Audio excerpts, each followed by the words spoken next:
Boa noite, amigos do Conecta. Estamos aqui novamente com o nosso quadro Sua Saúde, Seu Direito. E hoje nós vamos falar de um assunto muito importante para todas as pessoas, né?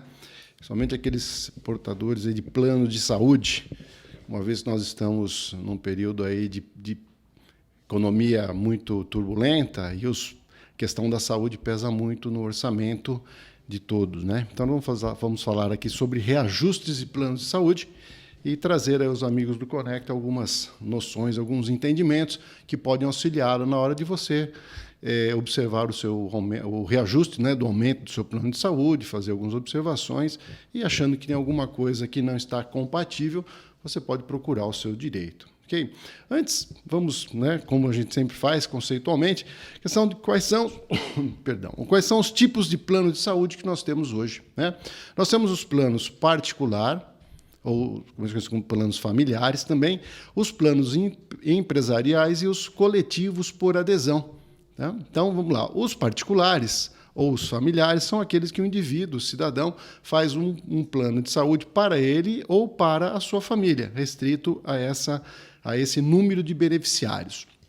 O empresarial pode ser concebido por uma empresa que vai fazer um plano de saúde que vai abranger os seus funcionários, né? Aquele número de vidas de beneficiários restritos à empresa. E os coletivos por adesão são aqueles mais comuns, onde uma entidade de classe ou uma associação, ela busca uma operadora de plano de saúde e fecha um contrato e onde você, através da associação a essa entidade ou sindicato, enfim, com esse vínculo você participa, você adere ao plano principal dessa entidade para participar do plano de saúde. Ok? Então são as três modalidades que nós temos.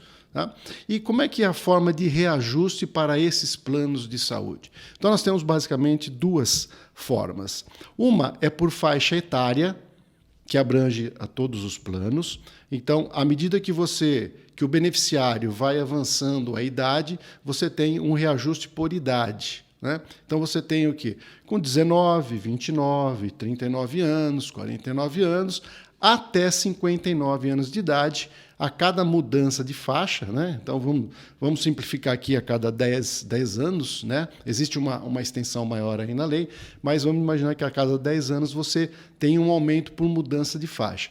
O importante é você saber que a última faixa de aumento é até 59 anos de idade. A partir desta idade, não há mais aumento por conta da idade, ok? Isso é importante você saber. A outra forma é o aumento anual, um reajuste anual, que ele é também dado com algumas condições aqui. Então, você tem um aumento por faixa etária e também um aumento anual. Esse aumento anual no seu plano de saúde, ele independe da idade. Então, você pode ter uma criança de 4, 3 anos e uma pessoa de 60, 70 anos, que esse aumento anual, que é o reajuste, será dado indistintamente por questão de idade, ok? Lembrando a questão do limite de até 60 anos de idade, acima não pode ter mais por faixa, ok? Importante isso. Tá? O reajuste anual, ele acontece sempre na data base do seu contrato. Então, o mês que você assinou o seu contrato, você tem o reajuste sempre naquele mês, tá? Importante, isso para o familiar individual, porque se for pelo adesão ou pelo empresarial, não interessa a data em que você aderiu a esse plano, mas sim quando a empresa ou a entidade ela firmou o contrato com a operadora de plano de saúde.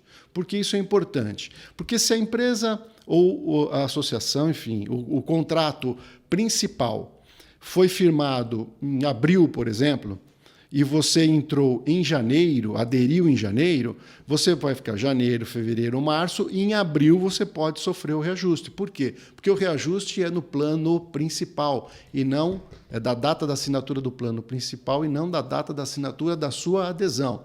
Então, antes de contratar um plano, observe, pesquise, né, veja junto ao administrador desse plano, quando é a data base, para que você não seja pego de surpresa. Ok? Bom, e como que se dá os reajustes, né? Quais são os percentuais que são aplicados aí? Bom, temos algumas regrinhas aqui.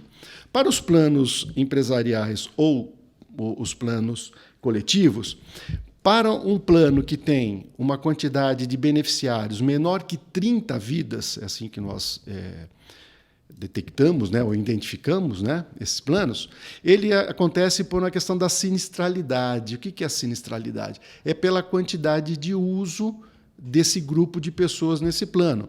Então, o que o plano faz? Ele pega o valor pago das mensalidades arrecadadas e confronta com os gastos, com a utilização desses beneficiários dentro desse plano. E faz uma conta e aplica um percentual que vai ser aplicado para todos os planos com menos de 30 vidas dentro dessa operadora. Então, se a operadora X tem 50 planos de saúde com menos de 30 vidas, ele vai pegar esse número de 50 planos com menos de 30 vidas, vai fazer um cômputo de quanto ele arrecadou e confrontar com os custos que houveram dentro desses planos. E aí ele faz uma aplicação, faz um percentual, né, numa conta para aplicar o reajuste. Ok? A outra modalidade é para planos coletivos ou empresariais com mais de 30 vidas. Aí o plano de saúde faz o cálculo apenas dentro desse plano específico, né? Também na mesma modalidade, pela sinistralidade. Quanto ele arrecadou, quanto ele gastou nesse número de vidas e aplica o percentual apenas para esse grupo de pessoas, apenas para esse plano de saúde específico, quando é mais de 30 vidas. Ok? Bom, aí começam os problemas. Por quê? Porque só o plano de saúde tem essas informações. Ele é o detentor de quanto arrecadou, de quanto gastou, e ele aplica o percentual que ele determina. Então, o beneficiário não tem acesso a isso. Tá? Eu vou colocar umas questões ao final. Antes, porém, passar para a questão do plano individual e familiar, como é o reajuste. Já no plano individual e familiar, quem determina o reajuste, aquele reajuste anual, é a ANS, a Agência Nacional de Saúde Suplementar. Nós já falamos muito na questão da ANS, que é ela que faz a normatização da saúde suplementar, que são planos de saúde e seguros de saúde. Então, é ela que determina, com base em quê? Num apanhado geral do preço médio de todos os planos, e vendo também a questão do equilíbrio econômico-financeiro para os planos de saúde. Então, para você ter uma ideia, eu trouxe aqui alguns dados determinado pela ANS apenas para planos individuais ou familiares. No ano de 2021, nós tivemos, por exemplo, uma questão atípica, que foi a época de pandemia, que poucas, né, ou muito menos pessoas buscaram planos de saúde. Então, houve o quê? Uma redução. Teve uma redução de menos 8,19% nos planos de saúde, determinado pela ANS. Já em 2022, o aumento foi de 15,5 pontos percentuais. Tá? Agora, para 2023, a análise que nós temos, a previsão, é um aumento entre 10% e 12%. Ela ainda não decidiu. Então, muito provavelmente, se você tem um plano individual, um plano familiar, é de 10% a 12% que você vai ter. É uma média aí que ela vai autorizar. Então, fique atento, ok? Com relação, voltando à questão dos planos empresariais e coletivos, como eu falei, quem detém as informações e quem determina o aumento é o próprio plano de saúde, não é incomum que a gente tenha aumentos na ordem de 60%, 70%. Eu tenho casos de aumento de mais de 100% em um ano. E é considerado um aumento abusivo. Então, você deve, nessas condições, quando você identificar que o aumento ele é abusivo, qual é o parâmetro? Olha, se eu tenho um plano familiar e ele vai ter um aumento na casa de 10% a 12%, um plano coletivo não pode subir 50%, 40%. Enfim, há que se fazer uma comparação, há que se fazer um estudo. E aí, peça para o seu plano de saúde mostrar para você quais são as premissas básicas, como ele chegou a esse preço, por que houve esse aumento naquela relação uso e arrecadação. Tá? Mesmo assim, você não sendo suficientes as informações, aí nós temos que judicializar uma ação contra o plano de saúde por abusividade na cobrança da mensalidade, no reajuste da mensalidade. Ok? Nessa condição, você vai passar para o seu advogado todos os recolhimentos que você tinha, o histórico dos seus recolhimentos, ele vai fazer uma análise da evolução desses reajustes e comprovar, comparando evidentemente com a ANS, e ver que tem alguma coisa abusiva aí. E uma vez que os planos de saúde, dificilmente eles comprovam essas despesas naquela relação custo-utilização. Então, procure o seu advogado, de preferência um advogado especialista na área, leve essas informações, ele vai fazer uma análise e vai, com certeza, buscar o seu direito. Tá?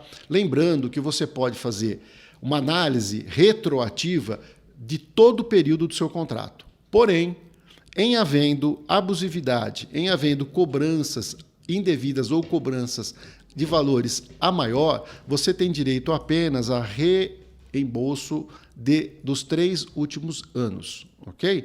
Então, não demore, procure logo um profissional, procure ver o seu direito, porque a cada dia você perde um dia a mais há 3 anos para trás, ok?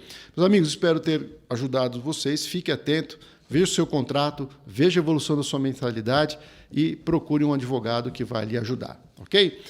Perguntas e sugestões de matérias para a gente discutir aqui, Facebook, Instagram, Júnior Dezuani, minúsculo, tudo junto, ou pelo WhatsApp do Conecta, é o 17 99248 9494. Boa noite.